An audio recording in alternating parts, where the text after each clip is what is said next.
நம்ம prime minister வந்து வெறும் டிராவலர் மட்டும் கிடையாது, அவர் ஒரு பிரைம் மார்க்கெட்டிங் ஏஜென்ட். இந்தியாவை எப்படியெல்லாம் விற்கலான்னு ஊர் ஊரா சுத்தி வித்துக்கிட்டு இருக்கிறாரு. அவரை நம்ம குறைச்சு மதிப்பிட வேண்டாம்.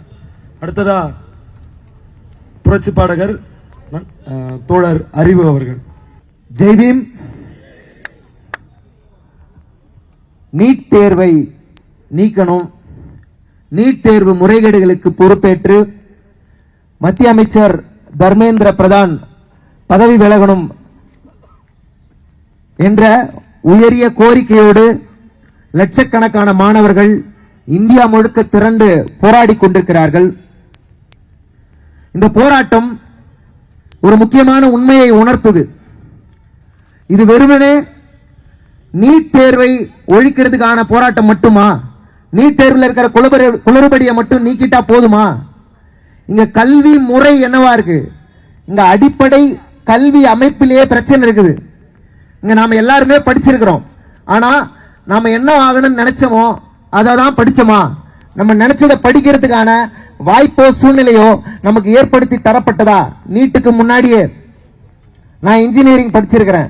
ஆனா அப்ப நான் ஏன் இன்ஜினியரிங் படிச்சேன்னா, எல்லாரும் இன்ஜினியரிங் படிச்சாங்க, அதனால நானும் படிச்சேன். அப்புறம் கொஞ்ச நாள் கழிச்சு group exam, civil service exam, ஏன் அதை நான் போய் படிச்சேன்னா எல்லாரும் என்ன படிச்சாங்களோ அதை நான் படிச்சேன். நான் என்னவாகணும்னு விரும்புறனோ, நான் என்னவா மாறணும், நான் எனக்குள்ள என்ன தனி திறமை இருக்கோ அந்த திறமையை வளர்த்தெடுக்கின்ற ஒரு கல்வி அமைப்பு முறையே இங்க இல்லை. அப்படியான ஒரு கல்வி அமைப்பு முறை இல்லாதப்போ ஒரு மாணவனுக்கு தேர்வை பார்த்தும் ஆசிரியரை பார்த்தும் பாடத்திட்டத்தை பார்த்தும் பயமும் குழப்பமும் ஏற்படுவது மிக இயல்பான ஒன்று. அந்த குழப்பத்துக்கும் பயத்துக்கும் தான் பெற்றவங்க வந்து காசு கட்டிக்கிட்டு இருக்காங்க பள்ளிக்கூடத்துல.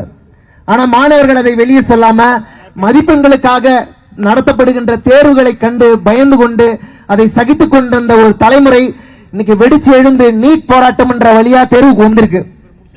இந்த போராட்டத்தின் வழியா நீட் மட்டும் அல்லாது, நான் ஒரு போராட்டத்தில் நான் ஒரு வீடியோ பார்த்தேன். ஒரு அம்மா வந்து சொல்றாங்க, ஒரு புள்ள அழுதாலே வந்து அது தாயால தாங்க முடியாது, ஒரு பிள்ளை கால் ஆணி கொத்தினாலே தாயால தாங்க முடியாது, ஆனா ஒரு பிள்ளை தற்கொலை செய்து கொள்வதை எப்படி ஒரு தாயால தாங்க முடியும்? எத்தனை குழந்தைகளை, எத்தனை மாணவர்களை நாம் இந்த நீட்டுக்காக, நீட்டை எதிர்த்து, நீட் பயத்தினால நாம் இழந்திருக்கிறோம். ஒரு இறந்த பொழுதே இதை மிக கவனமாக கையில் எடுத்து இந்த அரசு செயல்பட்டிருக்கும் என்று சொன்னால், நீட்டை விலக்கி இருக்கும் என்று சொன்னால், இன்னைக்கு எத்தனை நூற்றுக்கணக்கான மாணவர்களை நாம் இழந்திருக்க மாட்டோம். சமூகமே சமமா இல்லைங்க. சமமா இல்லாத சமூகத்துல எல்லாருக்கும் சமமான தேர்வு எப்படி இருக்க முடியும்? ஒரு பந்தயம் நடக்குது. ஒரு பந்தயத்துல ஒருத்தன் வந்து 2000 கிலோமீட்டர்ல இருந்து ஓடி வரான், ஒருத்தன் 100 கிலோமீட்டர் இருந்து ஓடி வரான், ஒருத்தன் கோட்டுக்கு பக்கத்துல இருக்கிறான். இப்ப நான் இந்த கோடை வச்சுட்டேன், நீங்க எல்லாரும் இந்த பந்தயத்துல கலந்துகிட்டு நீங்க எல்லாரும் வந்து ஜெயிச்சிடலாம் அப்படின்னு சொன்னா, இந்த 2000 கிலோமீட்டர் தூரமா ஓடிக்கிட்டு இருந்தவனுக்கு எவ்வளவு வருத்தமும் வலியை ஏற்படும். அந்த வலியைத்தான் இந்த நீட் தேர்வை எதிர்கொண்டிருக்கும் மாணவர்கள் எதிர்கொண்டு இருக்கிறாங்க. நான் அனிதாவுடைய அண்ணனாதான் தலைமைச் செயலகத்துக்கு முன்னாடி போய் நின்ன. ஆணிகள் கொண்டு மாணவர்களை அடிப்பது எப்படிப்பட்ட அணுகுமுறை? கட்டையில ஆணி வச்சு மாணவர்களை அடிக்கிறாங்க, பெண்களை போட்டு அடிக்கிறாங்க. அவங்க என்ன கேட்கிறாங்க? எங்களுடைய கல்வி, எங்களுடைய எதிர்காலத்துக்கு பாதுகாப்பு தாங்க. சட்டம், அரசு, அரசாங்கம், அரசியலமைப்பு அனைத்துமே மக்களுக்கானதுதான்.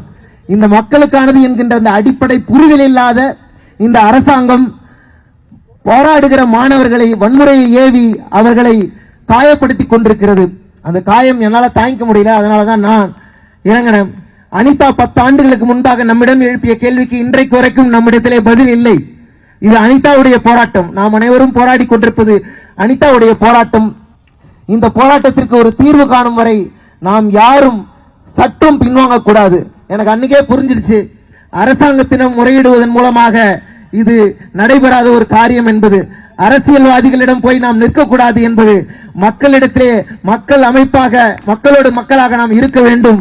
அதற்காக என்னுடைய கலை வடிவத்திலும் சரி, என்னுடைய நேரடியான போராட்டத்திலும் சரி, நான் எப்போதும் துணை நிற்பேன். இந்த போராட்டம் வெல்ல வேண்டும். நீலம் பண்பாட்டு மையத்தின் இந்த போராட்டத்திற்கு என்னுடைய முழுமையாக தெரிவித்துக் கொண்டு, இந்தியா முழுமைக்கும் போராடி கொண்டிருக்கின்ற காக்ரோச் ஜனதா பார்ட்டியினுடைய போராட்டத்திற்கு என்னுடைய முழு ஆதரவை நான் தெரிவித்துக் கொள்கின்றேன். இந்த மாணவர்களுடைய போராட்டம் வெல்ல வேண்டும். இந்த மாணவர்கள் தான் நம்முடைய எதிர்கால தலைமுறையினர். இந்த எதிர்கால தலைமுறையினரை நாம் சரியாக பாதுகாக்கும் போது நமக்கு ஒரு நல்ல நாடு கிடைக்கும். இந்த நாட்டை புதிய கல்விக் கொள்கையிலிருந்து நீட்ல மட்டும் வெளியே வந்தா போதாது, புதிய கல்விக் கொள்கையை நாம் ரத்து செய்ய வேண்டும். புதிய கல்விக் கொள்கையின் மூலமாக இந்த தேர்வுகள்லாம் எதுக்கு வைக்கிறான்னு நினைக்கிறீங்க? அந்த காலத்துல நீ படிக்க கூடாதுன்னு சொன்னா அதுக்கு வச்சா சாதின்னு பேரு. இந்த ஜாதிகாரெல்லாம் படிக்க கூடாது, அவன் பள்ளிக்கூடத்துக்கே வரக்கூடாதுன்னு சொன்னான். இன்னைக்கு அதை நேரடியா சொல்ல முடியல, மக்கள் விழிப்புணர்வு அடைந்து விட்டோம். அதனால அவன் தேர்வுன்ற பேர் வச்சுன்னு வரான், புது புது பேர் வைக்கிறான், புது புது தேர்வு. ஆசிரியர் பணியிடங்களே இன்னும் நிரப்பாம இருக்கான். ஆசிரியர்களே இல்லைன்னா எப்படி மாணவர்கள் படிக்க முடியும்? ஆசிரியர்களே வேலைக்கு போராடி கொண்டிருக்கிறார்கள். அப்ப படிக்கிற மாணவர்களுடைய எதிர்காலம் எப்படி இருக்கும்? எனவே கல்வித்துறையில் மிகப்பெரிய சீர்திருத்தம் தேவைப்படுகிறது. அந்த சீர்திருத்தத்தின் துவக்கமாக இந்த போராட்டம், வரலாற்று சிறப்புமிக்க இந்த போராட்டம் அந்த திருப்பு முனையாக இருக்க வேண்டும் என்று சொல்லி நான் ஒரு பாட்டு மட்டும் பாடிட்டு போயிடுறேன். எனது நாட்டை கெடுத்து போட்டாய், என் வீட்டை கொளுத்த பார்த்தாய், என் காட்டில் உன் வேட்டை, வரலாறு எங்கும் உன் சேட்டை, வெறியோடே கொன்றாய் பலியாட்டை, செத்தோம் ஒரு நாடே வலியோடே, மொத்தம் பல லட்சம் இன்றோடே, இருந்தும் நான் வந்தேன் உன்னோடே, அடையும் கனவோடே என் வீடே, ஒன்றாயிருப்பதே என் ஆசை, ஒன்றாதிருக்கவே உன் பூசை, மொழியால் மதத்தால் இனத்தால் பிறப்பால் அறிவாலால் கொடுங்கோலால் பிரித்தாயே, ஒரு நூலால் விருத்தாயே, நிறத்தாலே என மொத்தம், தோண்டும் நிலம் எங்கும் என் ரத்தம், தலைமுறையாய் தொடரும் நம் யுத்தம், புரியாது உனக்கு என் வழிகளின் அர்த்தம், நான் அந்த கதையின் மிச்சம் என்ன, நான் உனக்கு ஆன்டி இண்டி என்ன, ஓட்டு போட்ட பச்சை தமிழன், நான் உனக்கு ஆன்டி இண்டி என்ன, ஓட்டு போட்ட பச்சை தமிழன்னா. ஐயோ இது கொடுமை, இனவாதம் இங்கொரு சிறுமை, பெருமைக்கென வாழ்வது மடமை, உன் தலைகணம் தூக்கி தூரத்தில் வைத்தமிழா, இங்கு எல்லாரும் சமமா, நிலம் எல்லாமே பொதுவா, நம் பண்பாடும் இதுவா, நாம் கேட்டு நிற்கிறோம் காவேரி தனியாயிருக்குதே, நம் சேரி உயிரை பறிக்குதே, உன் கல்வி புடமாயிருக்குதே, நம் கையில் உரிமை அதிகாரம் வெட்டுது வெங்காயம், அதை உரிக்க விழுக்கும் சாயம், அரசாங்கம் விற்குது சாராயம், அதனால் இறந்தவன் ஏராளம், செல்லாதினி 500 ஒரு கல்லாய் தமிழா நீ மாறு, எங்கே உன் ஆதாரு, அது இல்லா விட்டால் நீ யாரு, சும்மா குடுக்கிற ரேஷன் அரிசி கல்லா கிடக்குது பாரு, அலசி புள்ள படிக்கிற அரசு பள்ளி, அப்பன் குடிக்கிற கடைய தள்ளி, நீ கட்டும் வரிதான் வேண்டும், நீ சிந்தும் கண்ணீர் வேண்டாம், நீ என்பது ஓட்டு மட்டுமே, நாடு என்பதே ரேட்டு மட்டுமே, என்ன நான் உனக்கு ஆன்டி இண்டி என்ன, ஓட்டு போட்ட பச்சை தமிழன்னா, நான் உனக்கு ஆன்டி இண்டி என்ன, ஓட்டு போட்ட பச்சை தமிழன்னா.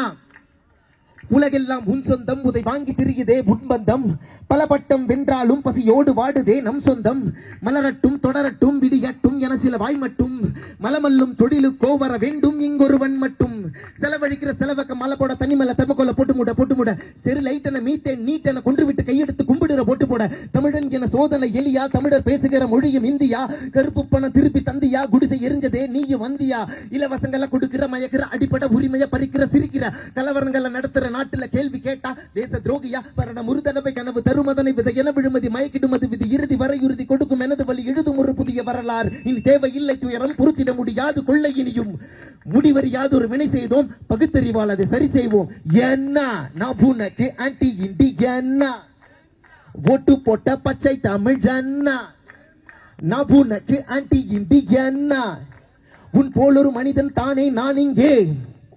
நன்றி. மற்றும் எனக்கு ஒரே ஒரு கோரிக்கை இருக்கு. நான் அன்னைக்கு தலைமைச் செயலகத்தில் போய் போராடினதன் விளைவாக என்னை உள்ள கூப்பிட்டு பேசினாங்க. ஆனா என்ன பேசினாங்கன்னு யாருக்குமே சொல்லல அப்படின்னு சொல்றாங்க. ஆனா இன்னைக்கு நான் சந்திச்சது முதலமைச்சர் அல்ல, நான் சந்திச்சது அமைச்சர் திரு ஆதவ் அர்ஜுனா அவர்களை தான் நான் சந்திச்சேன். அவர் என்ன சொன்னார்னா, நீட்டை ரத்து செய்வது என்பது பார்லிமெண்ட்ல மெஜாரிட்டி இருந்தால் தான் முடியும், பார்லிமெண்ட்ல மெஜாரிட்டி இல்லாம நீட்டை ரத்து செய்ய முடியாது, எனவே நீங்க இந்த போராட்டத்தில் ஏன் இது உங்களுக்கு தேவை விஷயம் அப்படின்னு சொல்லி என்ன அட்வைஸ் பண்ணி தான் அமிச்சாங்க. ஆனா முதலமைச்சரை சந்திக்கிறதுனால மட்டும் இந்த பிரச்சனை தீர்ந்து விடாது என்பது எனக்கு தெரியும். இது மக்கள் கையில் எடுக்க வேண்டிய போராட்டம், மக்கள் இதை கையில் எடுத்திருக்கிறார்கள். நானும் மக்களோடு மக்களாக இந்த பிரச்சனைக்காக மட்டுமல்ல, இனி நாம் பாபா சாஹேப் அம்பேத்கரின் பேரப்பிள்ளைகள், மக்களுடைய எந்த பிரச்சனையா இருந்தாலும் அதற்காக வீதியில் இறங்கி வந்து குரல் கொடுப்போம். என்னுடைய குரல் மீண்டும் மீண்டும் மக்களுக்காக ஒலிக்கும் என்பதை தெரிவித்துக் கொண்டு ஜெய் பீம்.